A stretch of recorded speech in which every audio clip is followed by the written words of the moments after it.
بين الشوطين قلت لك بنفس الشكل 50-50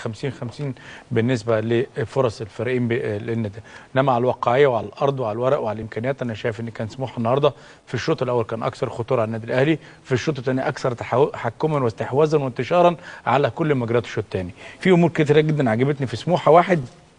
تعريف الاسلوب اللي اتكلمت مع كابتن حماده، ويمكن احنا اتكلمنا بين الشوطين ان هاني سعيد بيلعب ليبرو امامي او خلفي، ودي نقطه ايجابيه عملت توازن كبير جدا لخط دفاع ووسط ملعب فريق سموحه لما كان بيحتاج لاعب يزيد في نص الملعب. اثنين، الزياده في وسط الملعب بثلاث اربع لعيبه، منهم بابا اركو ساعات، منهم ايهاب المصري لما نزل، ابراهيم عبد الخالق، طارق حامد، هاني سعيد، فده يمكن عمل كثافه كبيره جدا لنادي سموحه. فرض الاسلوب، اعتقد انه فرض اسلوبه بنسبه 70-80% في المباراه على كل مفاتيح لعب النادي الاهلي، اذا كان عبد العزيز توفيق او طارق حامد نفس الموضوع، ابراهيم عبد الخالق، هاني سعيد نفس القصه، وبابا اركو. التعديله اللي اتكلمت عليها مع الكابتن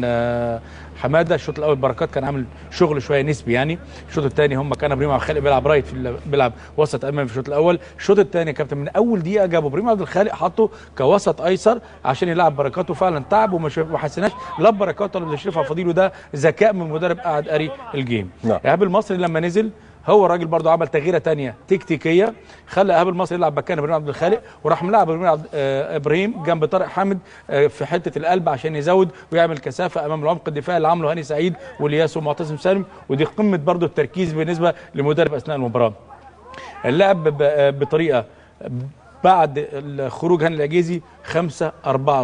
5-4-1 دي كان بيلعب هاني واحد وبعدين 4 مدافعين وبعدين امامه 4 لاعبين وبيلعب راس حربه واحد بابا اركو تحسبا للهجمه المرتده، يعني قمه التركيز من الكابتن شوقي غريب اثناء المباراه طوال الشوطين، اذا كان الشوط الاول والشوط الثاني، وده دليل قاطع انه قرا الجيم كويس وتغير اتعامل تكتيكيا مع المباراه بشكل ممتاز. نعم.